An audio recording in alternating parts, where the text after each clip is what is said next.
Welcome back to the Black Belter podcast. You're listening to episode 5. Make sure after listening, or even before, go leave the podcast a like and review. Also make sure to subscribe. And don't be afraid to share the podcast on social media.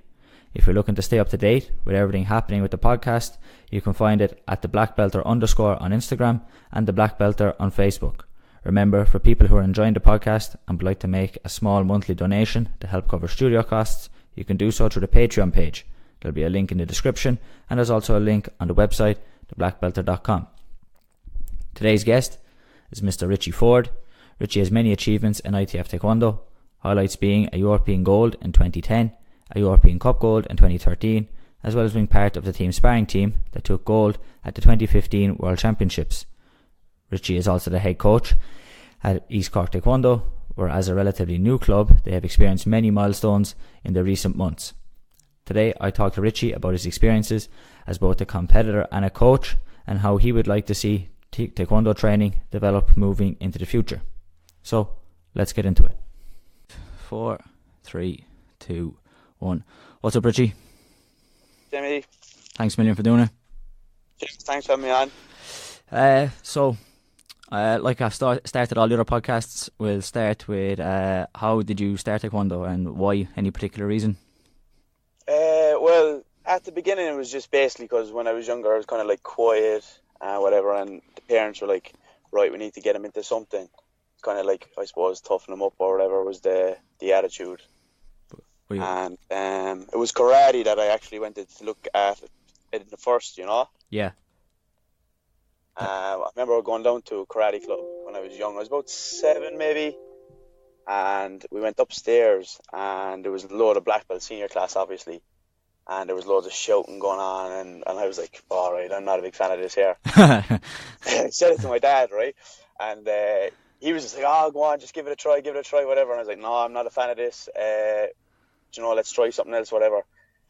And I remember we went outside on this, just literally went out the door of the club and walked up the hill towards the car.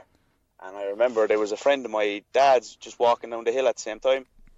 And he stopped chatting, whatever, as you do. And he mentioned it, where we were and what the plan was, whatever. And I remember him saying that his son was actually after starting a Taekwondo club.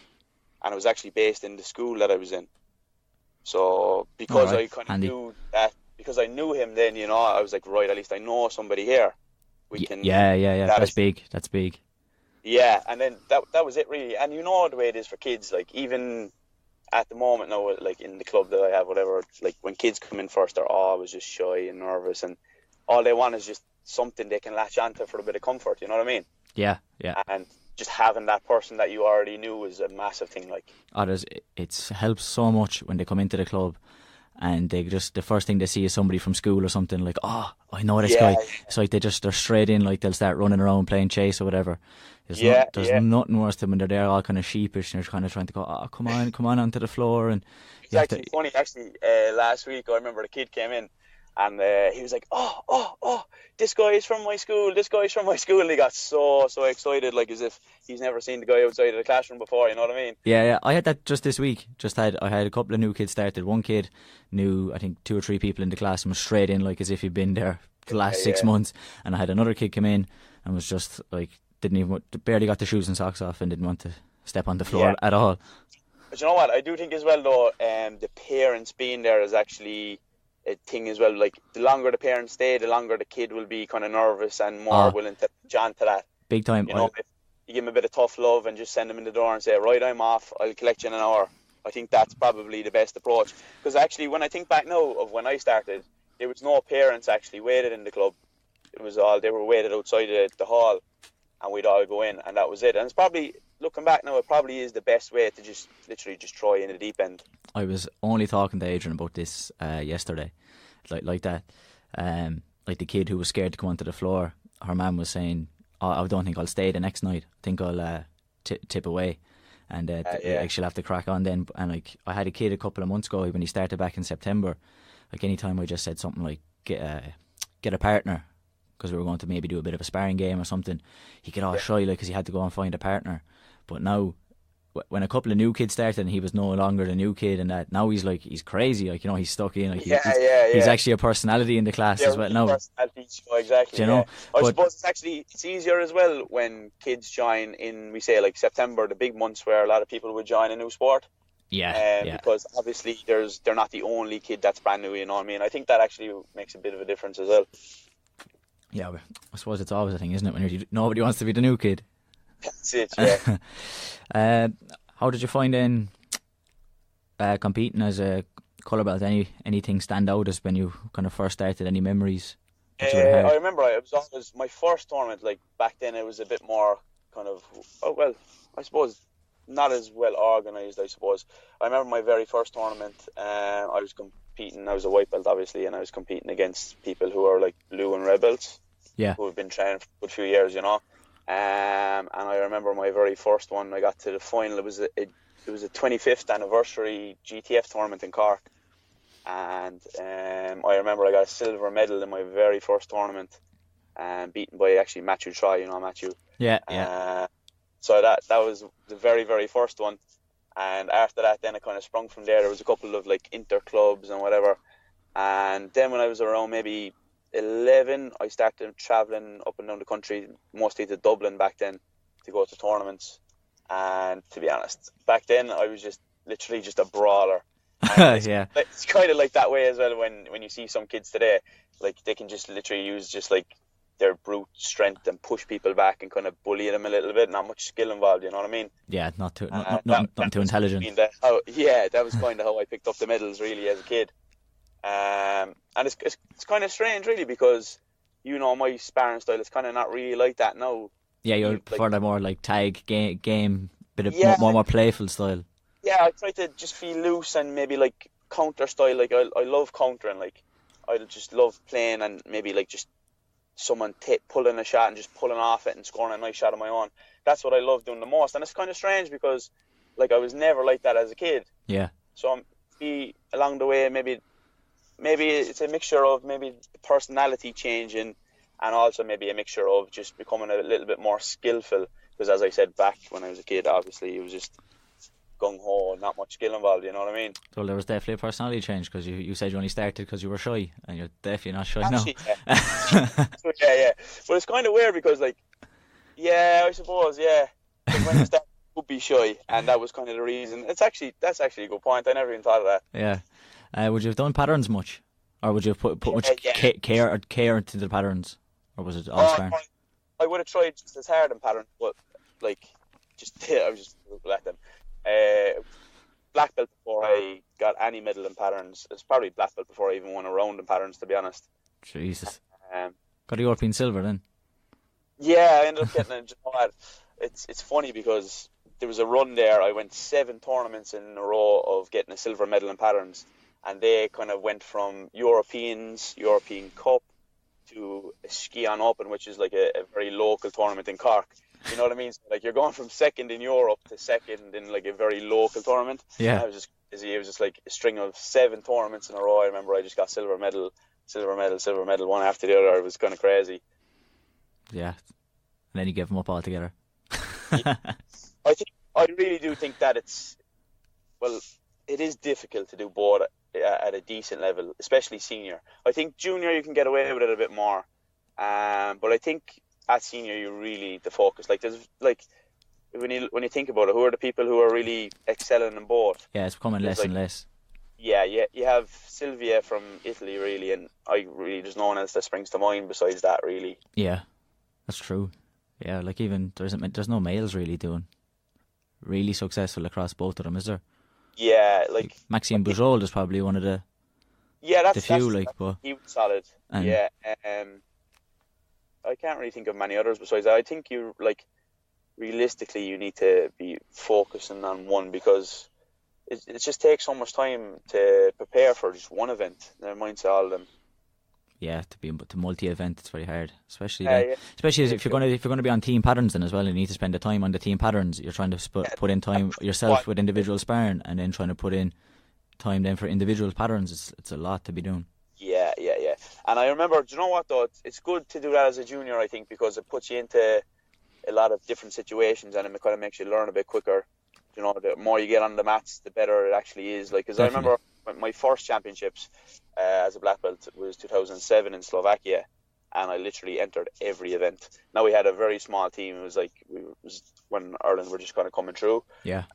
We had like 5 junior males, and every one of us like competed in everything. So like we had 5 lads competing in team sparring, team patterns, team power, team spec tech, and all the individual events. But I actually think, you know what, that was actually a good thing to just like get that experience under the belt kind of a little bit quicker than you would usually nowadays, at least, you know. Oh yeah, get the full experience of what a championships has to offer. Yeah. Not that, like, because especially at your first one, it's very rare you win a medal. So like just getting on the floor as many times as you can, like that's an experience in itself. Yeah. Like I think Ryan Shelley is probably the only lad who ever won a medal in his first one. Do you know of anyone else? He's one of very few. Did Dylan Fitzgibbon win? Dylan, maybe, yeah. Well, I think that's quite fair. Like Dylan would have had experience of maybe kickboxing events and things like that. That's true, like, yeah. Like to go. Actually, do you know what? I remember. Funny that you said that now, because in the Euros in 2010, there's a picture where there's like all the crowd around. Do you know the one I'm on about? And like round you. Yeah, and they're throwing me in the air. Yeah. That picture. And I remember, I'll never forget this. Ryan Shelley is actually standing kind of like in the background. Yeah. I think he's wearing a red jumper. It sticks out in my mind all the time. And you can just see him looking on. And I think, you know, just by him going to that event as a spectator that was massive. It's massive. Like, yeah, it was. Just being at the events, I think, is a massive, massive, massive thing. Just it's completely different. Like.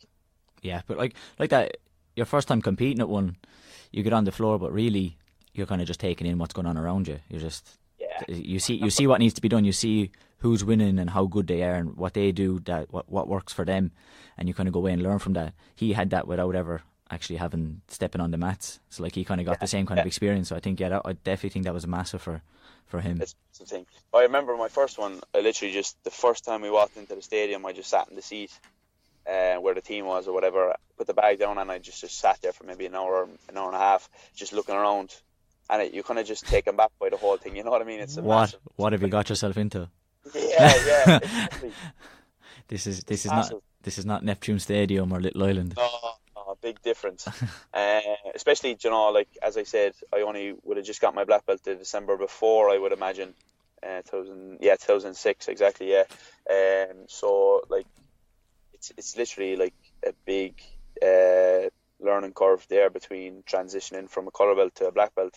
Never mind, say, transition from a black belt to an international competitor, you know what I mean? Yeah, definitely. Especially back then, I think. Maybe now it's a bit easier because the stepping stones are there from people who've gone through the system and were a bit more prepared, and the country as a whole has a higher level, you know what I mean? But definitely I think it was a different story back then. Yeah, there was nobody showing a path to come through and be successful. Yeah. Whereas people have seen, like, we've had juniors win, we've had people go from junior to senior and win. So like everybody kind of can see the path of how it's maybe done. But maybe back then when you would have been coming in, wouldn't have been many medals picked up at the championships at all. Yeah, that's true. And I remember as well, Dylan Murphy, I used to always say to him when he was a junior, he was like, oh, do you know, I'm not really feeling too sharp in training. I don't know if I'm going to do well at this. And I always remember saying to him, like, you're sparring with the guys who are top level here in Ireland. When you go abroad, that's going to show. Yeah, massive. Yeah, the squad sessions are savage when you think about it. Yeah, you have elite guys there, like, and that feeling of maybe not excelling in training is actually a good thing, because it means, you know what I mean, you can't really develop with that, we say, like, that you know, feeling of, right, this isn't really going so well. Yeah. But actually that's where the learning will take place. Yeah. The good one is you can't always be the hammer, sometimes you have to be the nail, you know. That helps, like, so you probably do most of the learning when you're the nail. Yeah, you know? Absolutely. And then I remember like there's a couple of lads that come to mind now where they were just coming through and they were just like literally threw themselves in there in tough spars for a good week on end, coming up to championships, and it actually showed. Adam Foley would be another one that came to mind. Like when he was a junior coming through, he used to be always willing to get in there and spar with me and the bigger lads in the club at the time, and it actually showed them because he was able to take that experience when he was a junior sparring bigger, stronger men as such. Like I would have been just maybe starting my senior career at that time. So that would have been massive. But it's just all about that mindset of you not being afraid to throw yourself in the deep end in training. It's like it's the training where the work has to be put in. You can't be worried about training and all right, I'll probably lose here. That's like, you know, that's not going to be the attitude to have. So there's no medals handed out of training. Do you know? Do you know what I mean? Like it's all about getting stuck in and just trying to improve. Like if you take a hiding in training, it was only training. You get to come back the next day and give it another shot.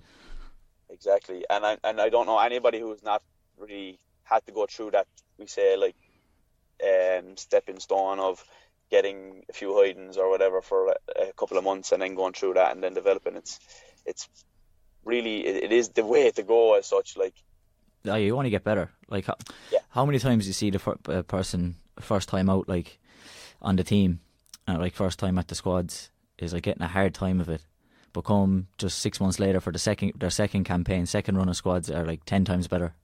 You know, they just mix it up way better with the people they're sparring against. You know. Do you know, even the girls there from my club now who went to their first squad session this year, I see them. They actually came back after their just very, very first squad. And I felt that their just persona and the way they carry themselves was completely different, as if they had like, all right, I have this experience now of going through this, like, you know, this just is much easier for me now as a result.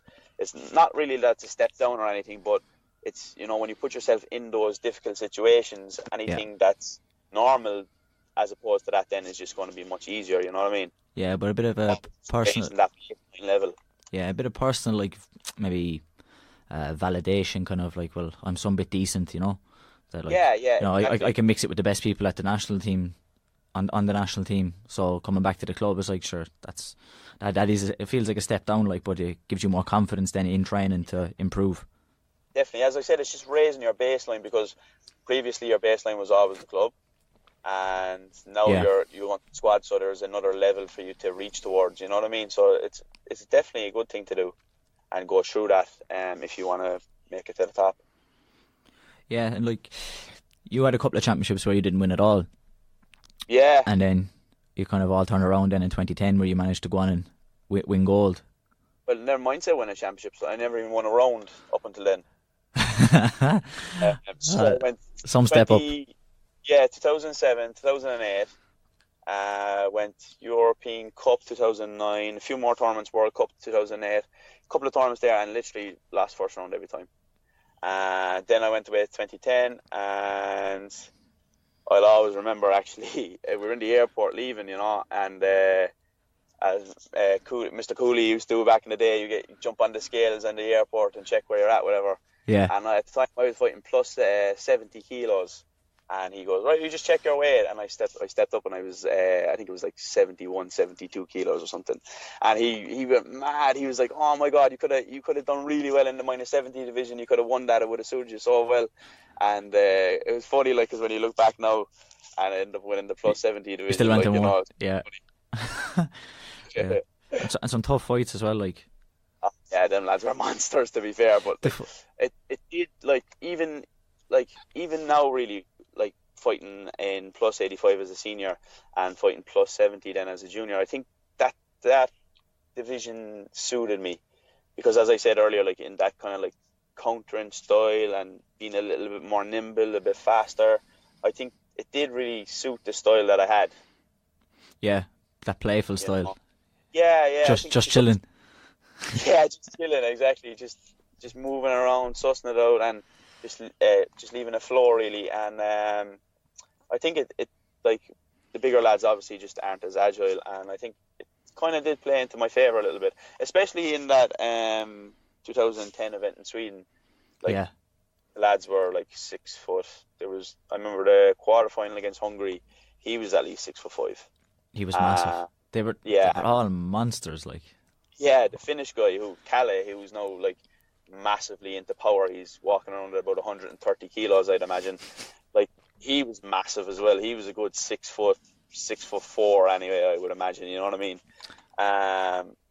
So once you can get away of taking the shots off them lads and just move around, like it does kind of play into your favour. Now, having said that, there was one fight that I had like 12 warnings or something from travelling just because they took up so much space. Yeah, Like you're having to kick guys in the head 3 times to win. Yeah. What I thought was funny as well was like if you lined up everybody who's in that division at the end of it and said pick the winner, you wouldn't have been picking you because you look like you're after getting lumps beaten out of you. Do you know what I mean? Yeah. Just because you went through so many rounds and like you were the couple of shots you would get hit with, like you would have felt them and they would have left a mark. Yeah. So like you wouldn't have picked if you lined you all up, you wouldn't have picked to say, oh yeah, that guy won it, because just by the way you look like a big black eye and could barely walk. And yeah, 2 knocks on that one, alright. I remember I still actually have a scar on the top of my thigh of taking a back kick right onto the top of the thigh at that event. Yeah. And it just like broke the skin, and it's actually like the skin is actually, you can still see it now to this day, by Daniel Locke in the first round against Scotland. So my leg was dead going the whole way through, and it was just adrenaline that pushed me through. And I remember then I woke up the next day and I couldn't walk. I got out of bed and I just couldn't put any pressure on my left leg. And we team sparring that day. So I was like, oh God, what am I going to do here? So I just took 2 painkillers in the morning at breakfast, and just like literally just pushed through on adrenaline then. Just crack on. Yeah, just crack on. You're always a big fan of team sparring. Oh, I love team sparring. Yeah, like even it's different, like, you know, it's, I don't know, like, I just think there's, it's hard to explain, but like there's less pressure, but at the same time it's more hyped or something. You know what I mean? It's like probably something to do with me always wanting, like, as when I was really young, like 14, 15 at championships, and like the main event of the championships as such would have been the team sparring final, center stage. Everybody's there watching, last event of the whole tournament, and you know that would have been probably something that I actually looked up to a lot and kind of always wanted to do as such. Yeah.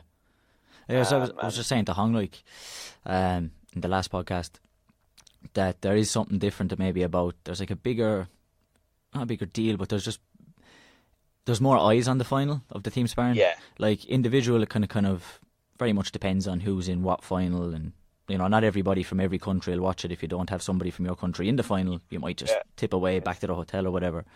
But with the senior male team sparring final, because it's the last event of the competition, everybody will watch it. You know, it has a big spotlight on it. So definitely, and obviously the whole country then in the stand is behind you, because they obviously want Ireland or whatever country you're from to win. Yeah, which is, it just adds to the occasion then as well, just massively. You know what I mean? I think as well the fact that there's 5 matches in it. It's not just 1 2-2s. You know, you have 5 2-minute rounds, and it kind of builds up a bit of tension and that there, like, and you're kind of seeing, especially now as well, like, you know how many flags this person has to get, and there's a bit more added tension to it, I think. Definitely, the flag system is definitely, at the beginning I was like, I don't know if I like this, but it was the great call by the tournament committee, and it makes a massive difference to the anticipation of it, and the excitement, whatever. And I do think it's way better, because like that, every flag means something. Like, you can't just be like, just nick a win and just run around, which it's probably not great for the smaller fighters who are on the team. You know, nick a win and get your 2 points. But even the difference between winning 3-1 and winning 3-0, like 3 with 1 draw, is massive. Like, big time. But like, it makes a massive difference, and that excitement, and especially like I said in the final. That year in 2014, was that Riccione, was it? Yeah, Riccione, yeah. Like, that one was massive. I remember it was 9-9 at the end of the 5 fights. We had 9 flags each against Poland, and like that was a massive one. And like, it was literally, that came down to a warning in the last fight. It was literally Dylan had the know-how to check the scoreboard and know that if he got one more warning for the opponent, that he would have pulled the flag back, which would have got us to a draw. You know what I mean? It was massive, like, and he just literally charged forward with his guard up, and Radek, the guy from Poland, the 85 fighter, he just pushed him back out of the ring, and that was it. It flipped it whatever way, and it just ended up being 9-9 then as a result. You know what I mean? Sudden death, and that's it. Just anticipation, like, you know, complete excitement. You know, it just doesn't get any better, really. But that's actually what it does do, the flags. You don't see many draws, do you? How many draws do you Oh, remember across yeah. the tournament? Like before, because with the points, like you could get 2-2 in a draw across the 5 matches, whereas now, like the chances that you're going to pick up the exact same amount of flags across 5 matches, that it's actually very rare. Yeah. Like that, I think that is one of the. Like, I'm sure it has maybe happened more, but that's one of the only times it really sticks out in my head. Maybe because it was a final, do you know. Yeah, because it was a final as well. It was probably a massive one, and it would have been. It would have been my first one as well, being in the final. So that will always stick out for me. You know, it was a big one. Yeah, and well, 2015 is obviously probably the sweetest one, though, is it? Yeah, obviously it's great winning the Worlds. It's obviously massive, but that 2014 one is I still have to have it up there as well. It was just massive because, as I said, it was my first one. I always dreamed of being on centre stage and the team final at the end as a kid, and just being involved in that, and just the occasion, being walked out. We were led out by a lad on the Scottish team there with bagpipes and things like that, and it was great to be part of it, you know. And then there would have been 2014. There would have been 2-3 maybe sparring finals between that and the World's final, I think. So like, it was not like we were used to it, but you know what I mean. Obviously, the first time is probably a little sweeter, even though we didn't end up winning that one. We were beaten in the final, but still. But obviously, becoming world champion as Team Ireland is massive. Yeah, but I think as well, like the way maybe that final went in Richie Forde, well, like obviously you didn't win, but like you couldn't have pushed it much closer. Do you know what I mean? Like there was a lot of excitement, like, and you had to get that warning at the end to pull back that flag just to get it to the draw. Like nearly just getting it to the best fighter would have been nearly felt like a win. That's true. Do you know? Because and even Adam even switched it around in his fight as well, because I think he was down for a while. So I think I went out third, and I think we were down by a good bit anyway. And I think I won 3-1 or something, or 3-0, one or the other. So we were kind of back in it, and then Adam went out next, I think, and he was down for a good bit. And if he lost that by maybe 2 flags or more, I think we were done. And he ended up pulling it back, so that was massive, and that was only the 4th fight, and then we had another one left to push it to get that draw, you know. Yeah. So like that one will be hard to beat for sure. Yeah, good. It was a good buzz watching it. I remember being there, watching it, and your man coming out with the bagpipes. It kind of it added a good buzz to the stadium. You were on about talking about the team sparring final and the Euros. Oh yeah, I think what I was saying before the connection dropped there. Just that confidence was massive as well in the team event. Like I remember the World Cup in 2012 would be my first senior team event, and just being around the lads, like being around the likes of like Stephen Ryan and all these guys who would have been on the team for years and years. It kind of just give you that boost, you know. It was just a massive confidence builder just to be around and be part of that team. Yeah, guys have been there for years, like even Hong. Exactly.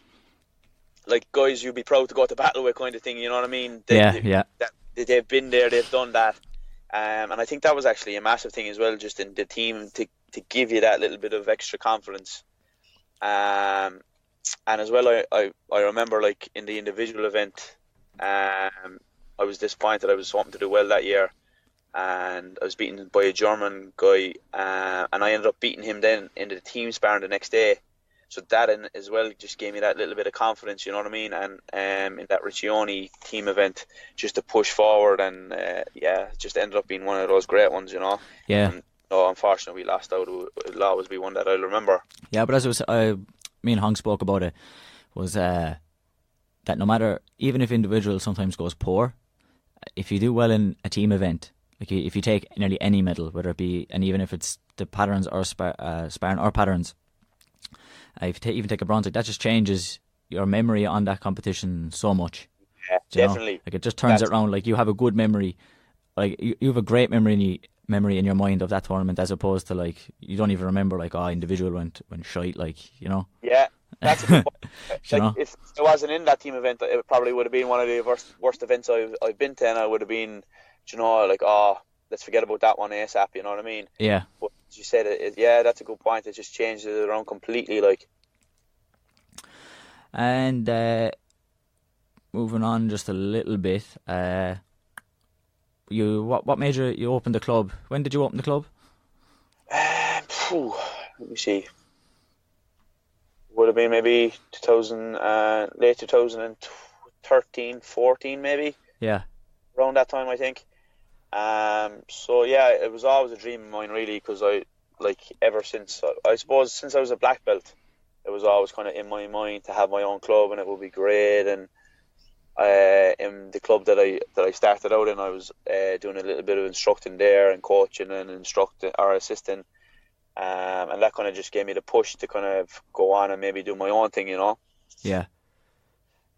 So it was always a dream of mine. So we just started out one class a week. A couple of kids turned up, nothing special, and it was just like literally just that slow process of just building and building and building, and like it took a long time. Like there was times in the club where there was just like maybe 5 or 6 in a class for a good while, you know what I mean? And literally like you're just literally paying the rent out of your own money and things like that. But you just you have to stay patient with it and just try build and build and build. I know it's great where the club is right now at the moment, We got 3rd place in the overall medals at the Munster Open. They're just gone.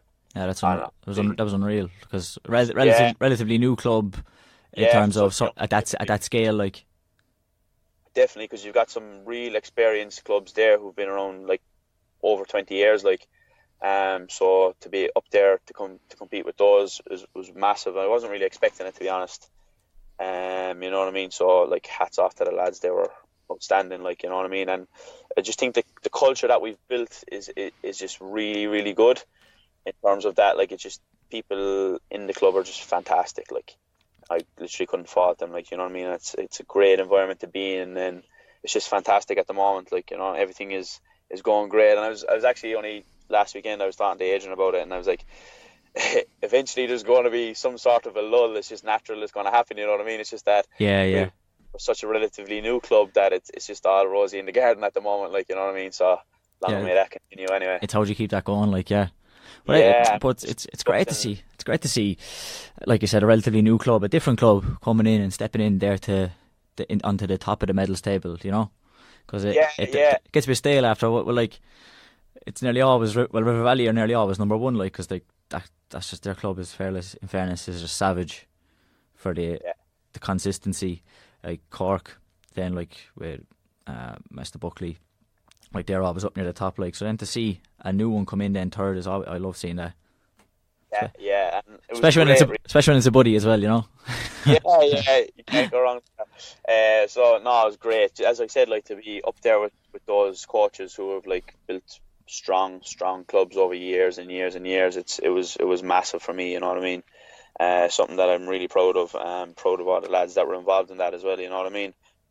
Yeah, big time.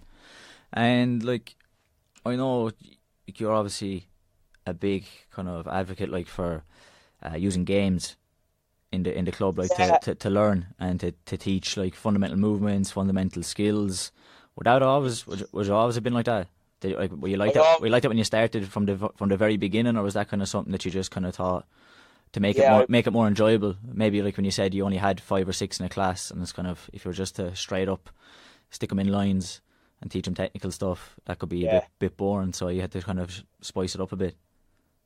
I like at the beginning I would have just literally just continued from what I know, whatever class I would have been in.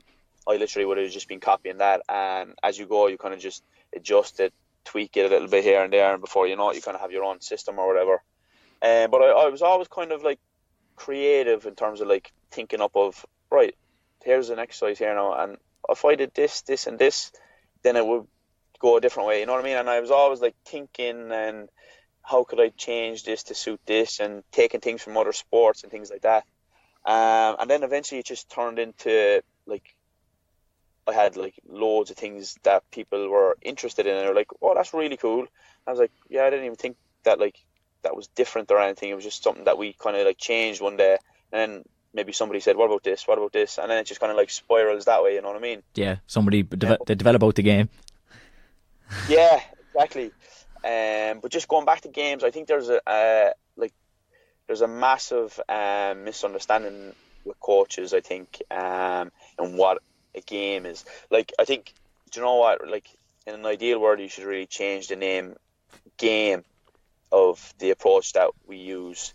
Like there's gamification in terms of you're making something more engaging, you're making it more fun, whatever. That's one side. Yeah. But people mix that up with like games in terms of games for understanding. Now, I have to say I don't really go with the games for understanding approach too much. Like talking about sparring now specifically, I would be kind of more leaning towards more of a constraints-led approach. Yeah. Now, there Yeah. are similarities there, but they're not the same. Like basically, a constraint-led approach, a very simple one, would be like putting an obstacle in the way that you got to kick over it. So like there is a lot of coaches that are actually using this approach, but they just don't know because they just don't know the theory of it and they haven't researched it or whatever. But Yeah. they're actually in practice, they're kind of working that type of approach. But I didn't, because I was listening to a podcast. I got into a podcast there one time. I don't know even how I found it or whatever, but it's called the Talent Equation. It's probably Adrian, because he's mentioned that to me before as well. Yeah, I've mentioned that to Adrian a few times, and that literally sparked my interest in skill acquisition and how do people learn, how do people develop skills, like and it was always like a big interest for me of bringing a raw beginner in the door. How do you get them to elite level? Yeah. And what are the steps in place? How do you teach them the skills? What's the most efficient way to go about that?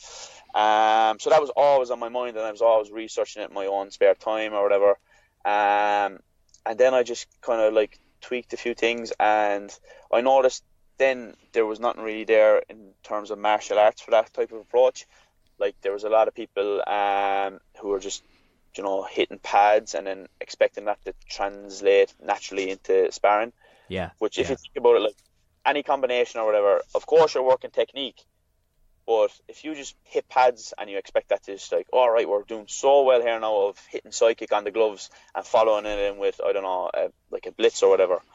But it's not really shown in the sparring why, and like that was a massive thing of doing the research and finding out that this is probably why. Yeah.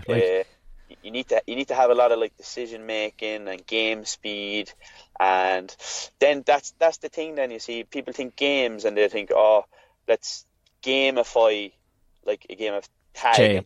Game of tag. That's always I'll try and tag you with a sidekick. Yeah. Yeah. Like that is not a game. Like, no. So I think the name actually misleads people a little bit. Yeah, I try to think of it nearly like conditioned spars kind of. Yeah. Is nearly, Yeah. you do X, you do Y, and you both try and figure out what's going to work best. Exactly. So basically what you're doing as a coach is you're facilitating a certain sequence, a certain environment, a certain problem or whatever, and you're trying to help the athletes to discover a solution or find a way. Because you got to realize as well, like combat sports, not just ITF Taekwondo, all martial arts, they're very non-linear in terms of like you don't go in there and every fight starts with, okay, let's start with a jab. You know what I mean? Yeah. There's no two fights that will ever be the exact same. It's just it's just so dynamic and different that, and then you got people who have different approaches and it still works. You know what I mean? There's many ways to do something. Like there's no real correct technique as such. There are efficient techniques for sure, but there's no perfect technique because like everything can work in a certain area, a certain environment. So I think that thing as well is a massive part of the approach that we use, because like people are different. They have different flexibility, physical traits, they have different coordination and things like that. And it's just being able to put the environment that everybody can literally adapt to that using their approach. Now, obviously, we still cover a lot of technique. There's still a reason that you do that. For a reason for drilling, like I think, like the reason for drills, like you get the technique, but then it's like the hardest part is how do you get the drilling from the technique into the free spar. Yeah, and the key to that's literally repetition without repetition. Yeah. So like, what is repetition without repetition? It's like literally getting in those reps. Yeah. Without doing it in a like, okay, let's make a line here. You hit the pad, I hit the pad, you hit the pad, I hit the pad. So it's reps that way, but in a more dynamic, more like realistic approach. Yeah, where a decision has to be made. Exactly. So like there's somebody trying to hit you. There's somebody trying to like enforce their game to win, and that's where it's called a game then. Yeah. Because if I'm with you sparring, whatever, you're trying to beat me by impacting your approach and your constraint or your technique, your sequence, whatever it is, on me. So then that's where the game aspect comes in. It makes it a little bit more engaging, and the reason for that is to make it like more like game speed, because a lot of things like speed, they're not really game speed, you know what I mean? And when I say game speed, I mean fight speed. So like a lot of things, you're hitting the drills and it's not really realistic. So I think that's a massive thing, just being able to get that and put it in. Like, we literally did an experiment of, let's try this approach for a couple of months, and like the results have been exceptional. I can literally see the things that we've been training and put them, and they're coming out in practice completely. So like the key to that then is, how do you create these? That's the challenge. So Like, it's how do you structure the so-called game, or the so-called like condition spar? How do you structure that? Like, what shots do you give what person? What maybe other constraints do you put in it to generate the type of situations and circumstances that you want to see and actually develop? Exactly. Because there's massive amounts of theory out there of, this is why it works, this is why you should do it, blah, blah, blah, blah, blah. But there's actually not much information of how to go about putting it in place. So I was researching all different sports. I tried looking up boxing, martial arts, all different sports. But it's mostly, like, this approach is mostly with team sports, especially in the States. So you have like American football, things like that, where it's a big thing. So the challenge really was to sit down, think of what you're trying to do, and literally put that in place for ITF Taekwondo. So it's really, really important that you actually have a deep understanding of the game of Taekwondo sparring. Yeah. And you need to really know what you're doing and why you're doing it, what works, what doesn't work, common sequences, the rule sets, etc. So you need to really have a deep understanding of the game before you go and try replicate it in a training environment. So you have to understand what way you're going to put that, enforce it in terms of what constraints. Okay, what if we say, like, a common one we use is first 3 body kicks after any hands. So if you punch 2 or more times and you can kick to the body, first to do that 3 times is a winner. And that's where we talk about games. But then, as I said earlier, it's just that mix up of people they think of a game as different. But it's missing the second part of that, for understanding. It's just if you focus on the game and we have to make it fun, and it's games for understanding. It's that second part. Understanding, it's massive. That it isn't actually enough emphasis put on it when you're thinking about it. Yeah, and it's it's a big challenge as well, as when you take an approach like this, you need to kind of like step back a little bit from like direct coaching. You kind of need to use like a little bit more questioning. Yeah, that's massive. That's one thing I try to use all the time. Is before, like, personally, I'll ask a few questions before you give your input. Mm-hmm. See what did they think themselves. What were they thinking in that situation? What were they trying to try? And then you can give your feedback based on, well, like, this is usually what happens, or this is generally a good idea to maybe try this or this. Give them a few ideas and then see, will they try that and does it work? But don't go straight in telling them what to do. Ask them questions and get a feedback from them. 100%. Because the task as you coach is not about how much information you have, how much knowledge you have. It's about how can you put these athletes in a situation where they can develop their own brain, revolving around sparring or whatever the sport is. You know what I mean? You have to be able to facilitate that development of their thinking. Yeah. Because, as I said earlier, like, personalities when you're fighting, when I was younger, obviously, is a bit more gung-ho, whatever, and then as your personality changes, that's the same thing. Like, if I have everybody in my club fight the same way, it's not going to suit them. So you need to be able to develop the brain and the decision making and things like that, and you need to put these things in place to do that. So you have to bite your tongue a little bit, because at times it's very difficult, because you're like, I have a solution here, but you need to bite your tongue and maybe like put them in situations where they can figure it out themselves. Yeah, little. Maybe they'll actually come up with a solution that is not the way you would go about it, but it still works. Yeah, 100%. Like, oftentimes asking them a question, they have the right idea. Like, they'll have the answer to the question, but then it takes practice nearly just to do it, just to be in the situation and try it out over and over again and get it to work. Do you know? Exactly. Like, you literally have to do it as well. Like, there's steps to it. You know what I mean? You can't just throw them in the deep end and expect them to do it. As I said, there has to be that foundation first of maybe building a little bit of technique so they can use it. Yes, like if you're going to work, right, we're going to work counters on side kick, but you haven't got anybody who can throw a side kick. It's like, well, your game is going to be useless because it's just not going to work. So you have to spend time of like training, hitting pads of repetitions on side kicks, and then you can potentially maybe bring it into a game and then how to counter it. You know what I mean? Like, you have to have a good foundation of some of the techniques before you can get people to throw them and put them in the game, you know?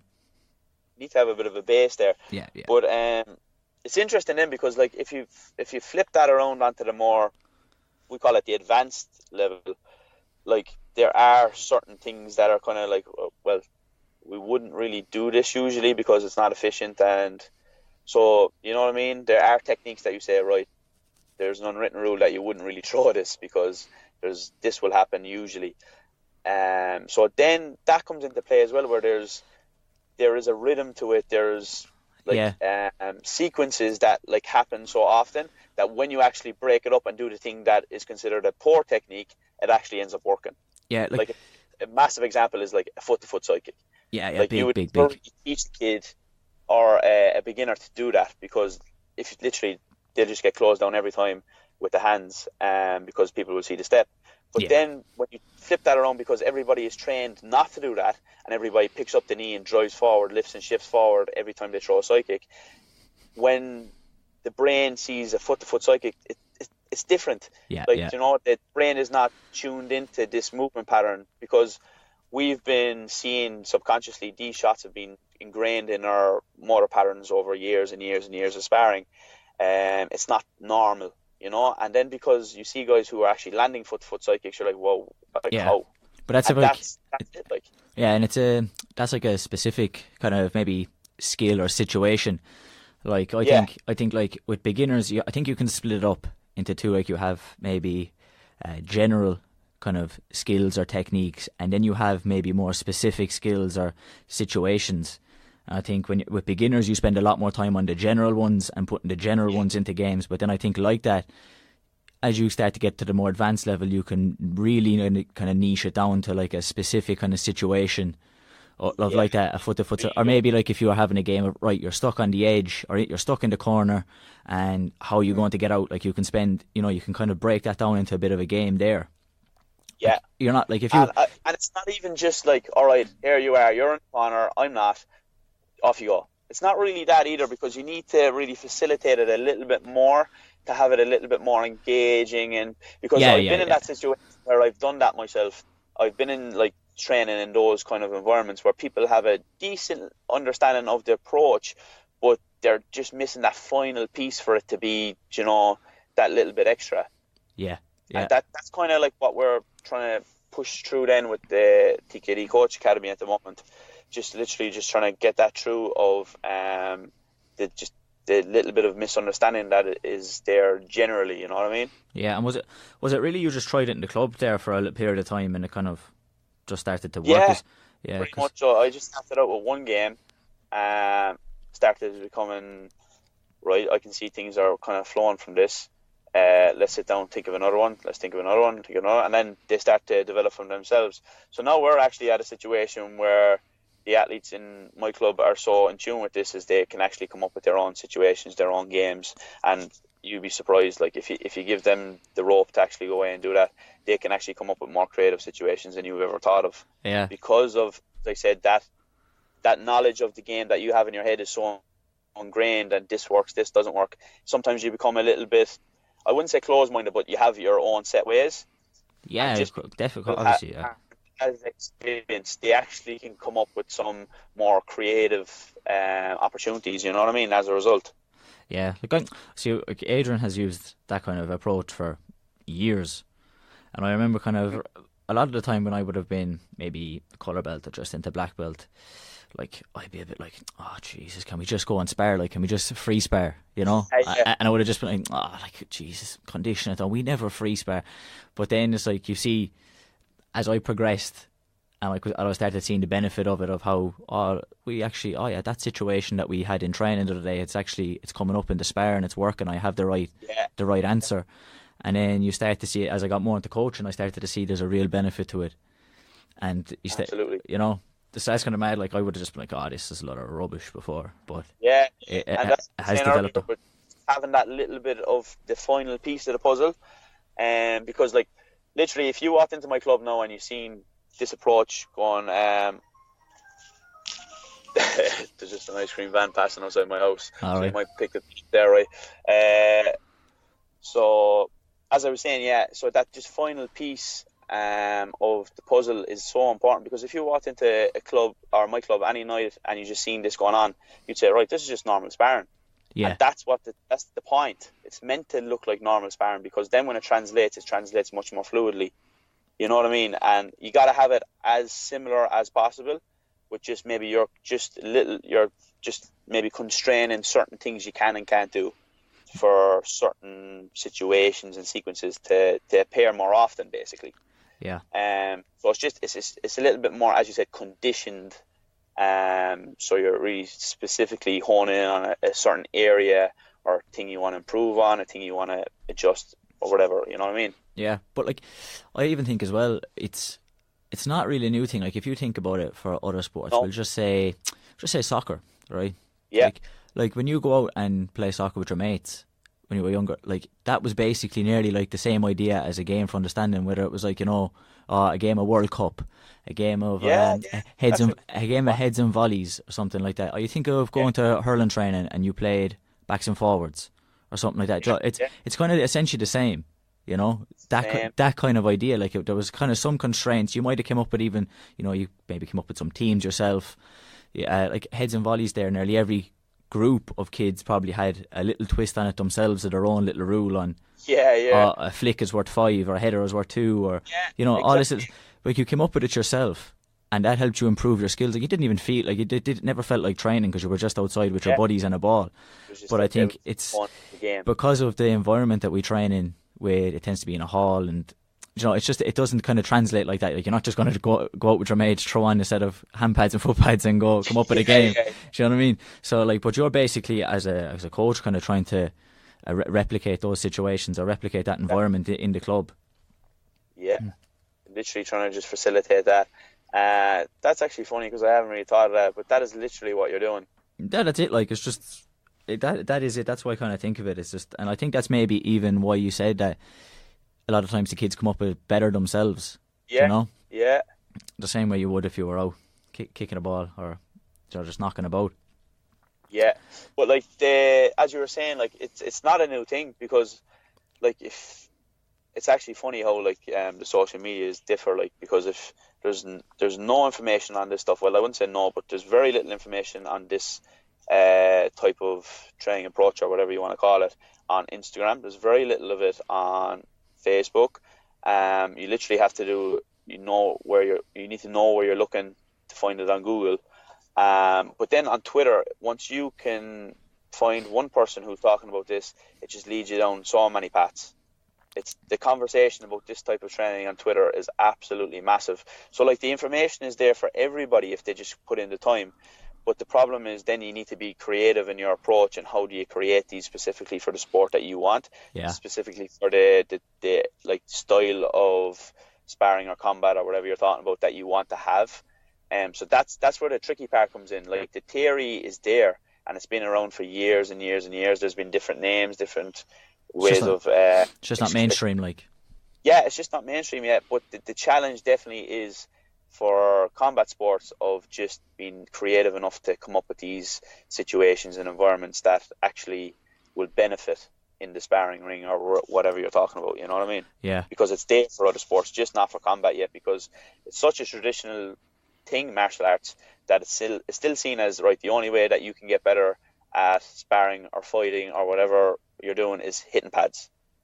Yeah, or else, And that, or else just go free spar, or like, you know, yeah, or just spar. just go like that's. Spar. And you even see it there in MMA these days when you look at like the vlogs of the embedded vlogs, and you look at all these training camps or whatever. It's literally, right, I have a pad session today, I'm sparring tomorrow, and Yeah. then again actually the next day. How do you bridge the gap then? Yeah, there has to be there has to be a gap there between, and that's a big thing that's missing, I think, in just across the board in combat sports, whether you're talking about Taekwondo, MMA, whatever. Yeah, like, you know, I don't know if you follow him, John Danaher. He's a jiu-jitsu guy. He would have been jiu-jitsu coach for George St. Pierre and a couple of other guys. I would have heard of it. Yeah. But he says he put up a post a couple of months back, and it's basically said they have a lot of the same problems, not really problems, but the same situations really in jiu-jitsu, that it's a lot of like just go and roll, or else it's drilling a specific technique, or, you know, a specific hold or whatever, that there's no gap in terms of like a game and replicating a bigger situation or scenario in the contest, you know. So I think it's not just those, it is across all combat sports, that it's very black and white on we're doing this and we're doing this, and there's nothing kind of in between. As well, from my experience, I do think that in traditionally, like in martial arts, there is this mindset of training needs to be really, really physical and really hard, and you need to leave it sweating, which can kind of a little bit interrupt with the learning in terms of, as I said earlier, we're trying to develop the brains and decision making and things like that. If it's sport you're talking about, like anybody can make anybody tired in a class. It's the person who literally teaches somebody something, and it can be retained by that person, is where the real coaches stand out. Yeah, that's the skill in it. Yeah, that's the skill. Anybody can teach a general fitness class that is kind of related to Taekwondo. You know, you do this, let's do this, and you'll end up leaving sweating. But like, have you actually learned anything? Has your like sparring brain or whatever, has that actually developed and improved in that session or over time? And like, a lot of time the answer is no. Yeah, that's true. It is like, yeah. Like, you see a lot of things, like you see it massively now these days because of social media, of like, now within reason as well, because there's always context. You got to know, like, you're obviously not in the head of the coach why they're picking a certain thing. They might be doing it just literally as a fun warm-up, just to get people flowing and engaged or whatever. But in general, a lot of the things that you will see in classes, when you think about it and you ask yourself the question, like, how does this benefit like what we're actually training to do? And a lot of time it doesn't. Like even things like there, like, do you know, like you see these agility lights now and people are flicking their feet over them and all that, and they're saying, oh, I'm getting faster, my reflexes are faster, my agility is better. But that is actually not the case. There's so much research out there that shows that is like your reactions, first of all, are dependent on motor cues. Like there's 100, like chunking kind of. Yeah, chunking is a massive thing. Yeah. Like I always talk about that on our Instagram and whatever. But it's literally like there's research done on baseball, for example. And when, do you know, the things that automatically fire the ball out? Yeah. Yeah, like the reaction speed from them and then somebody throwing a ball is completely different. Yeah, so the machine is the same thing all the time, whereas every person will throw the ball different. And the big thing is that there's subconscious motor cues that you pick up as a batter that you will see. So even if you translate that to combat sports, ITF Taekwon-Do or whatever, like somebody, without you even realizing, because somebody's body position turns like a couple of centimeters, you subconsciously know that there's a certain kick or certain punch or whatever, or a certain movement, certain step is coming based on that. And that is just literally down to your reaction of being in that.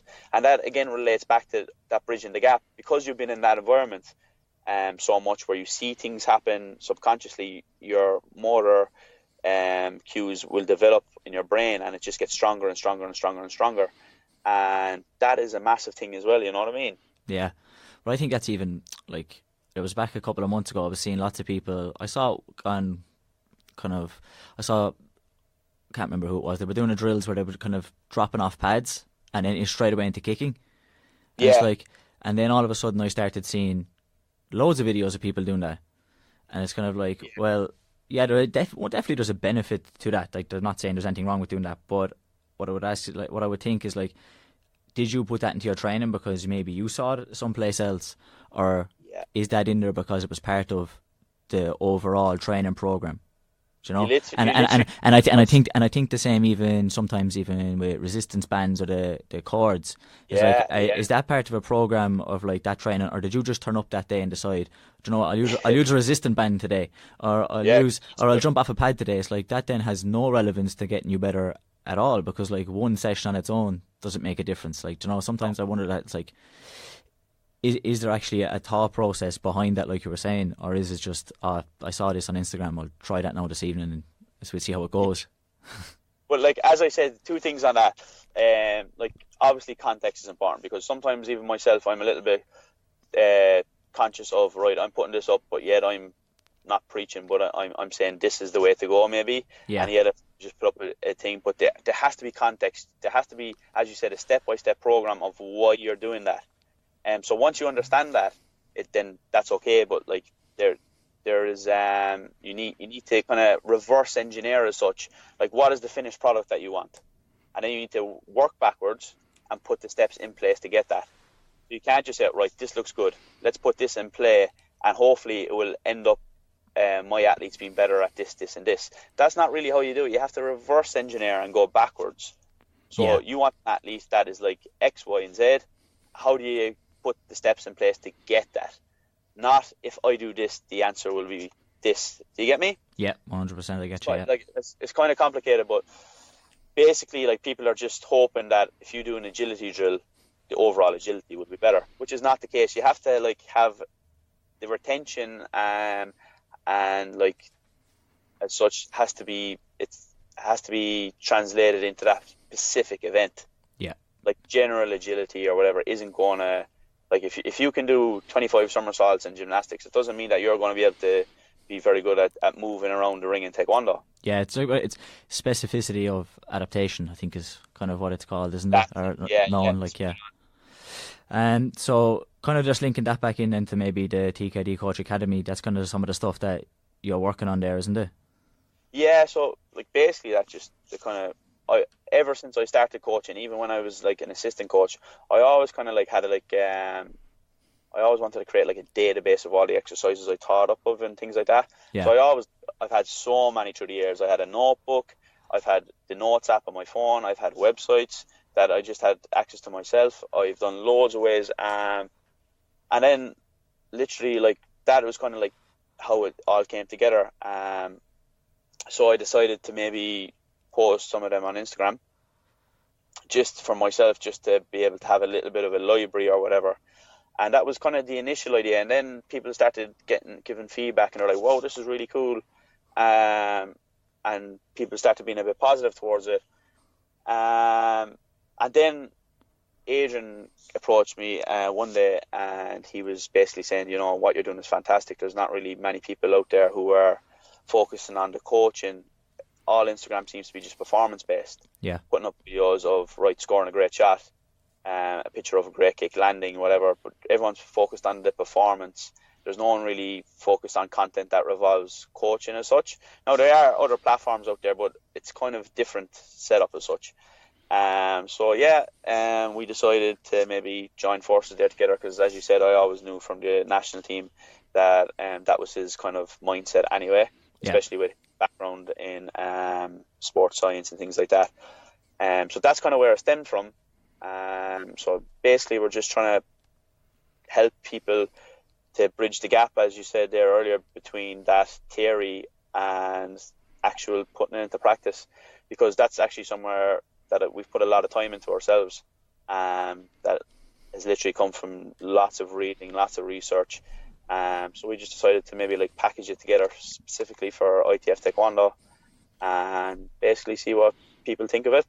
But like, it was always just going to be like a side project for people. If they're happy with it, you can take these things on board, because like, they're things that we're going to be running in our club anyway. So whether you like it, whether you don't like it, no problem. It's not going to really affect us. We're going to stick with these kind of training methods anyway, and hopefully the results will speak for themselves, you know. Yeah, definitely. I'm I'm looking forward to seeing some of the other stuff that's going to come out of it. I've enjoyed a lot of the stuff that you've done so far with it. Yeah. And like I said, I think it's a great idea. We have an ebook kind of coming up, I'm assuming actually in the next week or two, maybe, hopefully, and which kind of, as I said, remember you were talking about earlier, bridging the gap from the isolation training to getting in the ring and performing it. Yeah. So it's going to cover 2 specific techniques of a blitz technique and a back kick. So that's where we're going to start off. We're going to put some sessions together, which literally bring that from such foundation, ground level, and just build that up into potentially carrying it over into performance as such. Very good. I think we'll wrap it up there. Yeah, we got a lot done there. Yeah, I think we'll wrap it up there. So you can give a quick plug there to where can people find you on social media? So yeah, if anybody is interested in any of the things we talked about there, or literally wants to have a chat about my approach or my philosophy or whatever, you can just get onto us on TKD Coach Academy. So you can get onto us on Facebook, Instagram, literally all social media. And that's pretty much where it's all at. Savage. Thanks a million for doing it. I appreciate it. Thanks very much. Been great to chat with you. Get on. Yeah. So we talked about it since the start about getting you on, so it's good to get it done. Again, just from my point of view, if you've been enjoying the podcast, make sure to like, review, subscribe, and share across all social media. And you can find the podcast at the Black Belter _ on Instagram and just the Black Belter on Facebook. So thanks a million.